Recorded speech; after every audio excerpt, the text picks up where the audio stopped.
from 1974 to 2009, 35 years. We have been an oil-producing country. Anyone care to hazard a guess how much from the oil and gas industry has gone into the hands of the federal government in the 35 years? Please, make a guess. Help me out here. Let's have another two figures from the floor. 300 billion we have. Can we hear more? 800? 1 trillion. 1 trillion. That's a lot. One more. 1.2 trillion. 1.2 trillion. Okay, thank you. Barry Wayne in his book, Malaysian Maverick, and it's a fair estimate, 2.5 to 3 trillion. Now 2.5 to 3 trillion, 1 trillion, there are 12 zeros. No, it's you know, even for each of us, it's difficult to fathom what exactly 1 trillion can buy. Let's translate this into concrete terms. Take a low-cost house. It's gone up in price now, but let's peg it at 40,000. 40,000. Can you guess how many low-cost houses 1 trillion could pay for in full? 25 million low-cost houses. We have a population of about 28 million. 40% are poor. 14 million. Work that out as 4 per household. 40 million into 4, we need about 3 million low-cost houses. That's all we need. You know that house that you saw in Terengganu? They shouldn't be living in that. They shouldn't be living in that. Now, 2.5 to 3 trillion has traveled through the federal coffers. Let me share with you this one quick true story that when I heard broke my heart. Young boy, age 12, in Selayang, Malay, standard 6, is facing disciplinary problems in school. Why? He skips the last lesson every day. They have sent him for detention class, he has been caned, he's been put through the disciplinary routine, but he persists. Finally, headmaster and disciplinary master haul him up and say, unless you have a very good reason, we are going to expel you.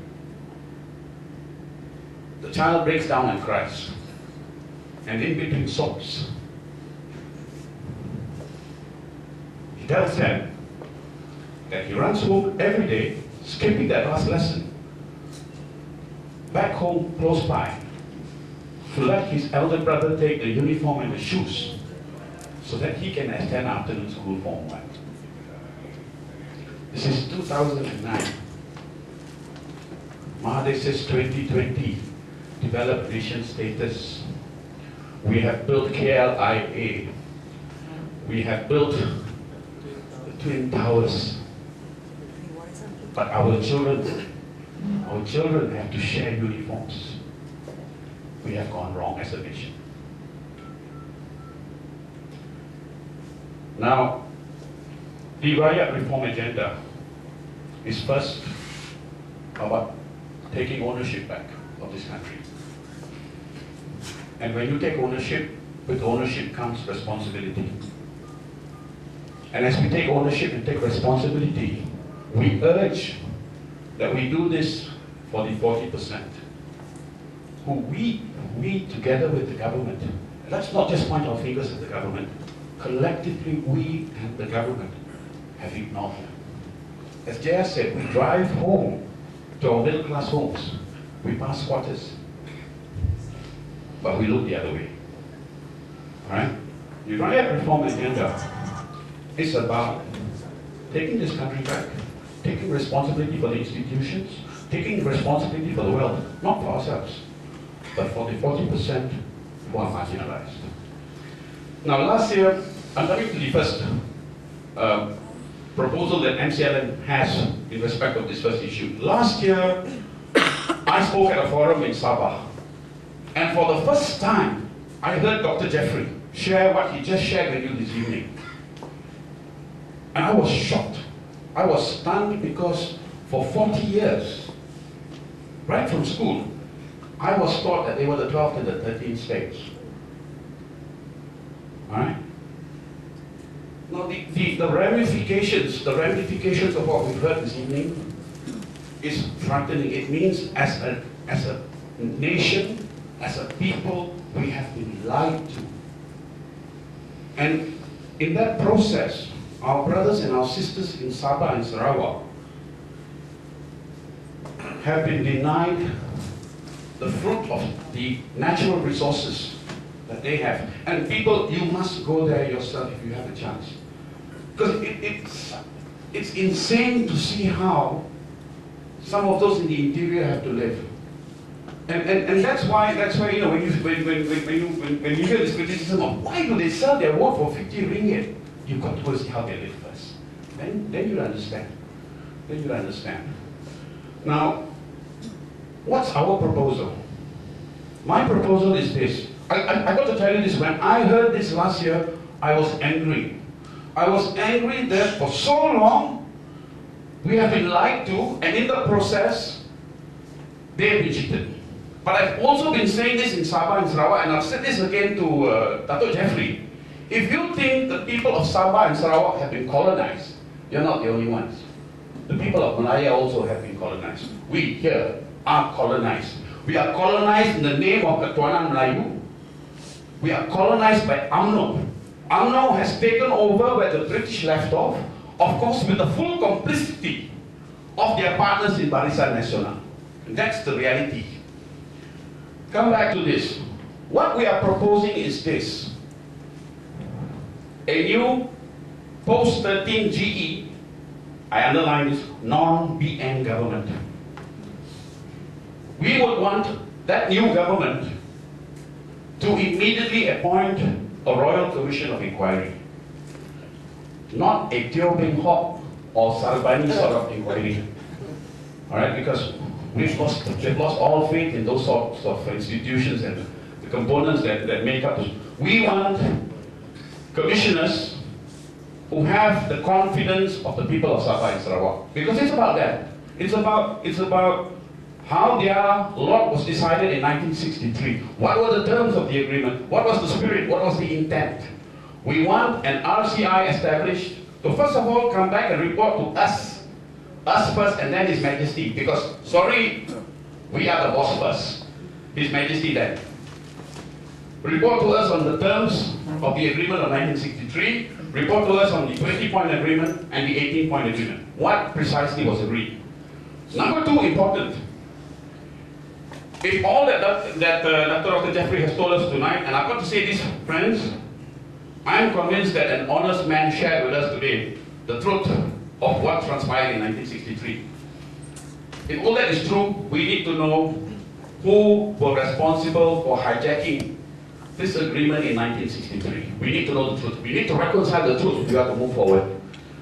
Thirdly, most important, we want recommendations from the RCI, how in the shortest possible time we can honor the agreements of 1963. If we are a nation of honorable men and women, it is never too late to honor the agreements of our forefathers. But we must know the terms.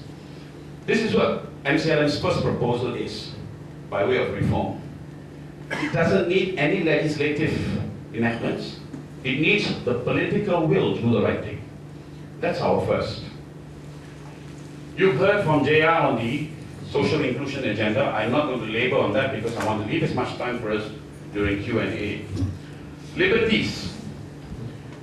Najib surprises all by saying he's going to repeal the ISA. But then Bala also surprised us when he said he was going to give us the indelible ink. And then did a U-turn. Right? So, I don't trust this fella. I don't trust him. I don't trust his administration. I don't believe it will be taken off the statute books. But even if it is, let me share this with you. 19 June, we had the launch of PERSE 2.0. Then there was the run-up to the rally on the 9th of July. And I was every other day asking my friends in UMNO, so, are you all going to use the ISA on us? And they kept saying, no, like we keep telling you, no need to use the ISA already. Why?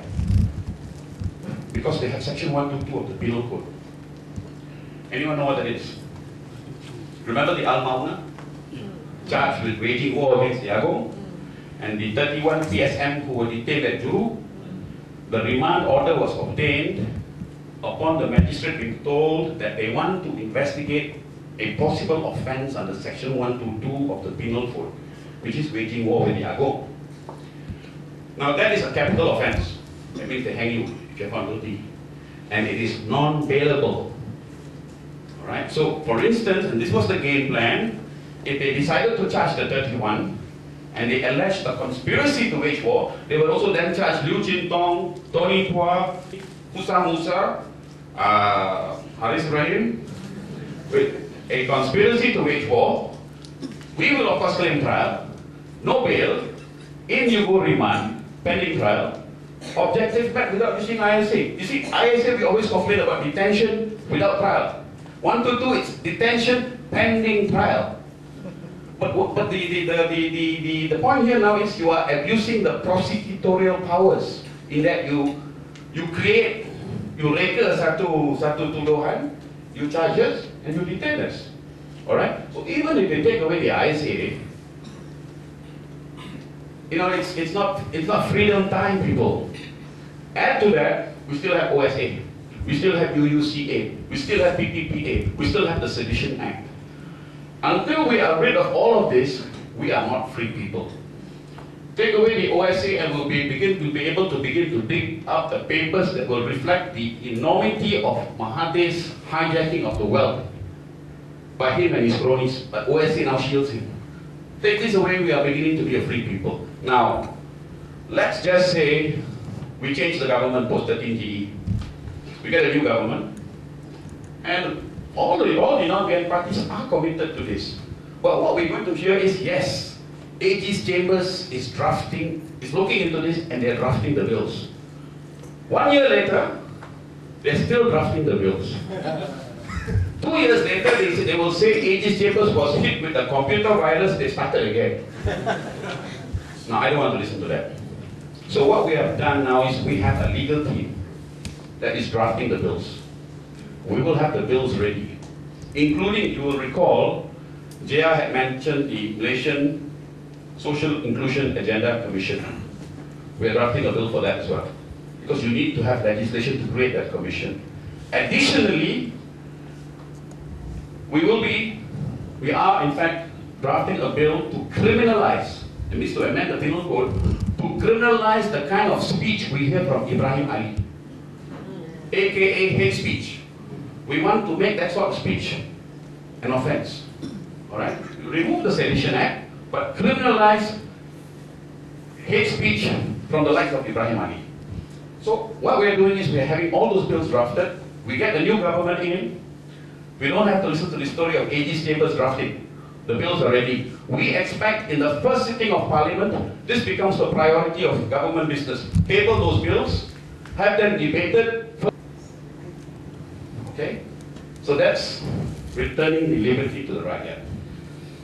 Returning the institutions of state. Now, let's imagine this scenario. Post 13GE, we have been able to deny BN, Putrajaya. We have a new government. Alright? And this is a government that has committed itself to giving us the RCI, giving us the social inclusion agenda. So imagine, ladies and gentlemen, please, new government there, and they have now appointed an RCI to look into the Malaysia Agreement 1963, 18.20. They've appointed it. Huh? They've also appointed a ministry to begin to try to implement the social inclusion agenda. Now, UMNO, BN, are not just going to go away. A wounded tiger will fight to the end. Now, imagine this. What they now do is, they apply to the High Court for an injunction to restrain the RCI from sitting. One. They apply to the High Court for declarations that the SIA, Social Inclusion Agenda, is unconstitutional in violation of Article 153. Let's test it. Now, you know what's the problem we are facing? The courts are still filled with UMNO BN lackeys. All right? So we may have a government that's committed in Putrajaya to give us this, to give us this, and to give us this, but we have a problem here. The judiciary still belongs to BN. How do we resolve this? Any suggestions? Sorry? Sack the whole lot. Sack the whole lot. Ah, I think you and I have been reading and watching the same movies. No, I think that's the only way. Because you know why? What's going to happen is this. The new government's going to come in and say, all right, we'll wait for the judges to die and retire. But people, only the good die young. These fellas are going to live to about 200. Huh? Yeah. So we can't wait for them to die. I mean, I can't wait for Gani Patel to die. I can't. All right? Sack them, yes. Now, this is why, post-13 GE, new government, you need a brave Prime Minister. You need a brave Prime Minister who is committed to reform. You need a brave Prime Minister who comes in and doesn't think, like Patla, this was Patla's problem. What to do to make the UMNO warlords happy so that they elect me again? We do not want a Prime Minister who is preoccupied with consolidating his position.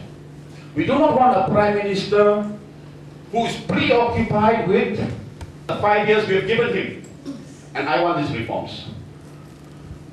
So, to me, this is what I envisage my brave Prime Minister will do after he's sworn in. Next day, he calls Arifin Zakaria, the current top dog in the judiciary. See me in my office, he comes in, I want your resignation now, and I want the resignation of all these judges in 24 hours.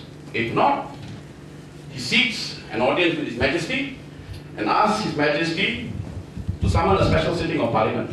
His Majesty can, under the Constitution. Now the two houses sitting together can move motions to remove all those judicial rascals. Alright? Now your next question, okay, you've cleared the Palace of Justice of rats. Now where do we find new judges? My suggestion, Bar Council gives us a list of 100. I don't trust the Bar Council because you have a lot of political cronies there as well. But take that list before the EGM of the bar, 16,000 lawyers I trust. Let them vote that list of 100 down to 50. We take that list, go back to the Prime Minister. Prime Minister takes that list, he doesn't add, he doesn't subtract, sees the Majesty and says, the Rakyat has spoken, appoint them. Within 2 weeks, we may have a judiciary that serves the Rakyat. Doesn't serve BN, doesn't serve the new government, serves the Rakyat. Alright? And in the same way, we get rid of Gani Patel, the same way we get rid of the Election Commission, the same way we get rid of the IGP, and one by one, we take the institutions back for the Rakyat. As I said, this can only be done if you have a brave Prime Minister. Okay, so now, if you examine this, I call this the 4 pillars, the 4 Rara pillars. It's all doable. It's all doable by a government led by a Prime Minister who's got the welfare of the Rakyat at heart. Okay? Now, we're going to go into Q&A. We're going to go into Q&A because I want to hear from you. But at the end of this session, I'm going to come back to you and ask you if you think this is ideal, and if you think it is ideal, please mandate us to write to the non-BN parties to ask them to first consider and study, and if they will, to pledge to us, the Rakyat, that if we were to put them in Putrajaya post-13 GE, they in return will implement this for us. Okay? Now on that note, I'm going to hand this mic back to my friend, and maybe we can go into Q&A. Thank you for giving me your time.